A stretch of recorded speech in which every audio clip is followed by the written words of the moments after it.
Hello, I wanted to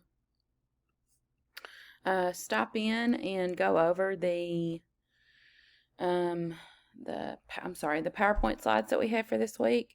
I I uploaded these slides first and then making the video second since we're not in class together this semester. But I also want to kind of stop as we're going and go over a couple of extra things because I think that although the conversation that we would normally have in class is good. The one thing that I want you to be able to take away when establishing your brand, which is our topic this week, is how important branding is when starting a new business. And that includes personal branding and how you want yourself to be portrayed and your social media accounts to be portrayed. And so as you're going through these, some things to think about here in a minute would definitely include personal branding, and we'll stop and I'll talk about that briefly here in just a minute. In terms of branding, there are actually basically three types of brands: new, existing, troubled. A new brand would be any new business out there that's been open less than a year.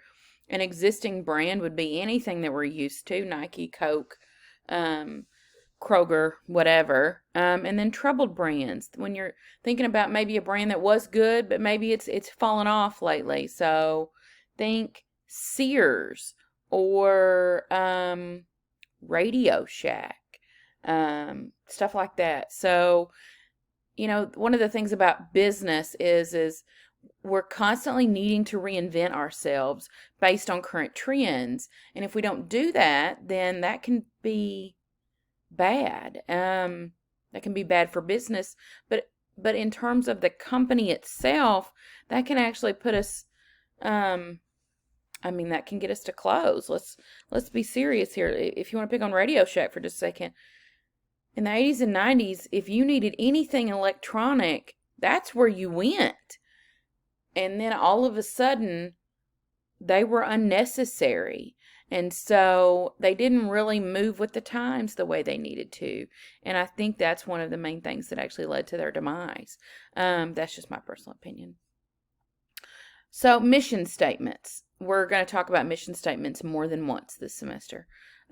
Why the brand exists, the reason they're there, and it's a statement of purpose. But it answers three questions: who you are, what you do, and who you do it for. That should say who, not what. My apologies. I just realized that mistake. Who, the name of your company, what you do, and your target market, who you do it for. Let's look at a very common company that most of us are familiar with. In fact, I will admit I've been to Starbucks today already. To inspire and nurture the human spirit, one person, one cup, and one neighborhood at a time. Does it answer those three questions? Who they are? Yes. What they do? Yes. And who they do it for? Yes. The thing about Starbucks is it's more than a cup of coffee. That statement of inspiring and nurturing the human spirit, no one wakes up and says, man, I want to go spend $5 on a cup of coffee when I can make one for pennies on the dollar at my house. That's not the thing.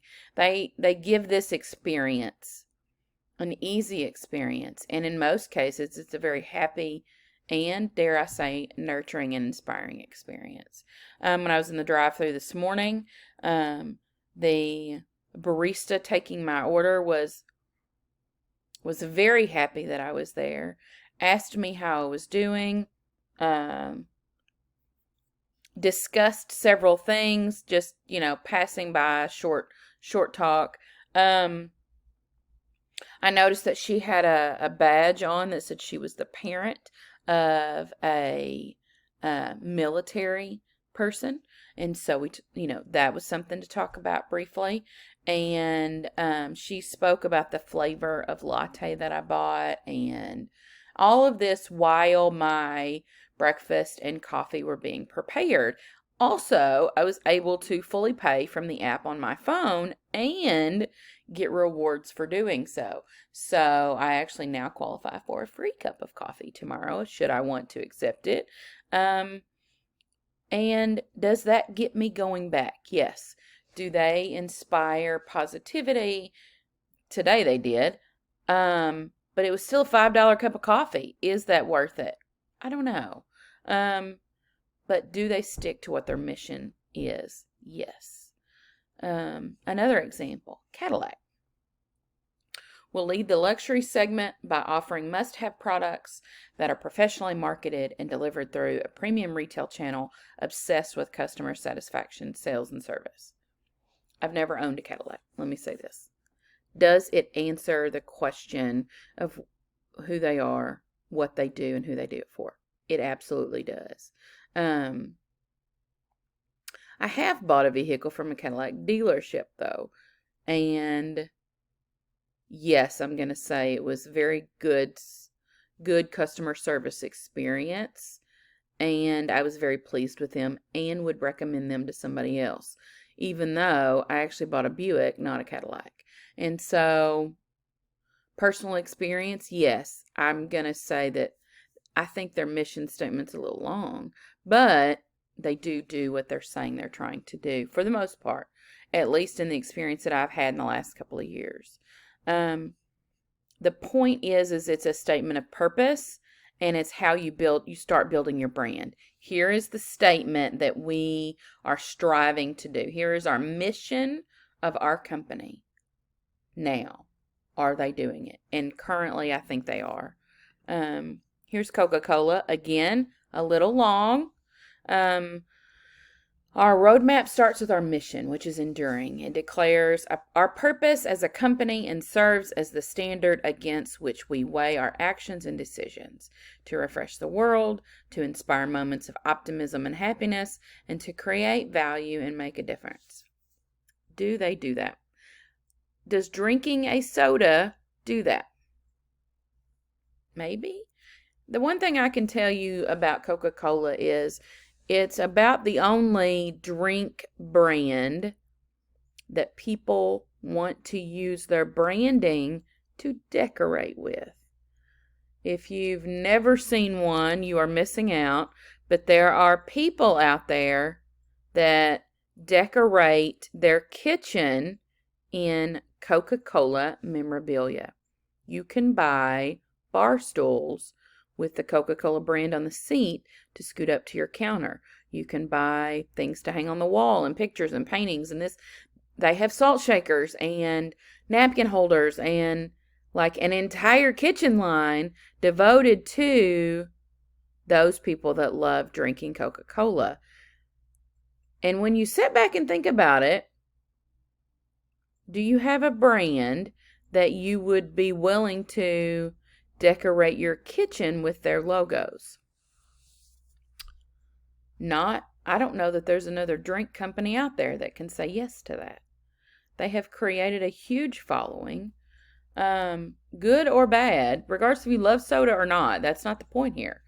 In terms of branding, they have figured that part out. Back in the 50s, Coca-Cola was it was one of those things that when someone came over, you got them a Coke. You didn't, I mean, it was part of the social world, and they did very good at that. And so, do they refresh the world, inspire moments of optimism and happiness, and create value and make a difference? If you look at it from that viewpoint, they do. At the end of the day, you're just buying a soda. But a lot of people have bought into that they are something much more than just a drink company. So it's actually interesting when you kind of dig into that kind of stuff of the branding. Vision statements, they're much longer than a mission statement. And if you haven't heard me say it yet, you're going to hear me say it 1,000 times. A mission statement is one sentence. It's not 3, it's not 2, and it doesn't need an explanation. It is one sentence that answers 3 questions. The vision statement is longer. It's futuristic. It talks about the big picture, where you want to be, where you want to go. The vision for the company is kind of what you're trying to put into words with a vision statement. You'll notice Coca-Cola's vision right here, and it's actually quite large and lengthy. But they had this goal as a plan and as a vision, and to make that by 2020. Now, I haven't gone back to see if they've actually done it, to see if they've done what they needed to. I also haven't gone back to see if they've rewritten their vision yet this year, but it would be something worth looking at. The norms, the organizational culture. What kind of culture do you want to create? Norms, beliefs, values. Organizational culture. It's something that all businesses need. They need to be able to portray what kind of company that they are based on the culture that the beliefs and values that they have. So that's definitely something. Here's the value and culture statement from Coca-Cola. You can pause the video, or you can actually pull up the slides and look at those. I'm not going to read it all out loud.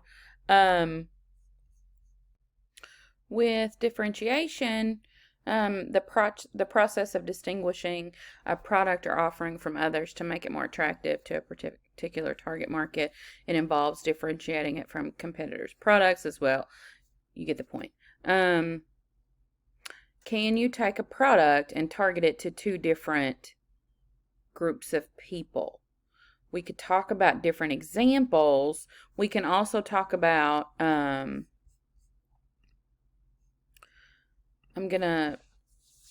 me give you an example. The pizza, not Marco's Pizza.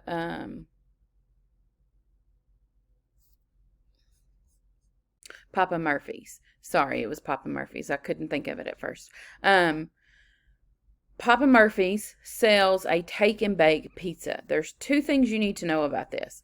One, it's Subway style. So you go in, you pick your pizza crust, and then you go down the line with the toppings just like you would with a Subway sandwich. But everything is raw. The pizza itself is not cooked in-house. It's wrapped and given to you to take home. That gives them two options of a target market based on how the company is laid out. The company itself usually almost always puts their locations in middle to high income neighborhoods. Think soccer moms and business people, and you're looking at higher level of housing and mortgages that are a little bit higher. We're not talking extremely rich. We're talking middle to high income. These people love Starbucks, and they love Target, and mom might not have to work financially, rather than working, she's choosing to stay home to run the kids to all the things. And she also may own her own business from home, and they might go to private school because they can afford that kind of stuff. Those are the neighborhoods in most cases that a Papa Murphy is placed close to. Now, the other target market for Papa Murphy's. I said a while ago that the food is raw, which opens it up to being able to accept food stamps or the EBT card, however you refer to that. That is an entirely different target market. But because the food is raw, you can use that to buy these pizzas. And so, yes, in most cases, they actually put them in certain neighborhoods. But they also advertise themselves. And when you walk into the door, if you've ever been into a Papa Murphy's, there's a big sign on the door that says they accept EBT cards. And so you're talking about distinguishing a product offering to attract a particular target market. That's what differentiation is. There's two very different target markets here, both after the same thing, which is food. That's easy. Or in some ways, you can make this healthier because you can choose what goes on it. And but you're talking about two different target markets here, both after the same thing. So this is kind of just a basic example of differentiation. You can also use it in terms of a product offering. Think baking soda. So you got Arm & Hammer baking soda. What's the first thing you think of about Arm & Hammer? Most of us would answer baking. That was the initial need for baking soda. You wanted to put it in your cakes and your cookies and your pies and stuff like that because it helps with baking, hence the term baking soda. But it actually does wonders for odor control, and it helps in laundry and in cleaning. So there is nothing different than the box of baking soda that you buy to put in your refrigerator to control odor, nor is there any different in the box of baking soda that's in your pantry to bake cookies with, plus the box of baking soda that's sitting down on my washing machine right now in our basement. It's still the same product, but it's differentiating itself based on its needs, and so, or a customer's needs. And so there's just another example. If you're looking at differentiation, you can actually answer a few questions. Who are the existing customers? What's the history? Who is the competition? There's actually a couple of different brands of baking soda out there. Not very many. Arm & Hammer kind of has the market on that. But does the other brands that I now can't think of the name of, do they market themselves in also the laundry aisle and the cleaning aisle? They don't. But maybe they should. What problem are we solving? We're baking cookies and we're cleaning, so two birds, one stone. Who does it matter to? Every mom in the country has some baking soda in the house. Not leaving out dads, guys. If you are, regardless if you are mom, dad, or otherwise, if you are cleaning or cooking, you've got baking soda in your house somewhere. And so that's who it matters to. Are there enough people in the group who can? Absolutely. Every house in the country. And is the group large enough to be a viable audience? Yes. Think about it this way. If Arm & Hammer only touted themselves or advertised themselves as something they use for baking, they're really missing out on tons of revenue. And baking soda is cheap. It's what? You can still get the little box of baking soda for what, 97 cents at Walmart? That's important because if they can, what are we buying? One a year if we're just baking? Maybe one every other year if we're just using it for baking. But if they can also tout its use in cleaning, then we're going to buy it more often. And I might buy 3 boxes a year now or more, whereas I would normally not buy that much if I was only using it for baking. And so think about it like that. Differentiation, just at the heart of it, yes, it helps more target markets. But at the end of the day, it also brings in more revenue if they can convince us or advertise in a way that it can be used in multiple purposes. So that's important. You have an assignment this week. And in the assignment in Blackboard, I said go back to the last slide. This is the slide. Locate 3 brands, 1 new, 1 trouble, 1 existing, and create a document that shows the 3 brands. Use pictures. If I were to use a new brand, I would say Dark Side Coffee, if this was me doing the example. Dark Side Coffee is a drive-through coffee shop in North Little Rock that I have just recently visited. I visited for the first time last semester. They make coffee just like Starbucks does, except everything is themed for Star Wars. So if you're a Star Wars fan, every menu item, everything is referencing Starbucks, hence the dark side. That would be my new one. Existing, maybe I pick Tervis. I'm actually sitting in my home right now. I'm looking at a Tervis cup. These are Tervis, this type. The brand is Tervis. Might use them because I probably got 4 or 5 Tervis cups in my cabinet right now. And then troubled, I would probably pick Radio Shack or Sears, just because those are the ones I referenced in the video earlier.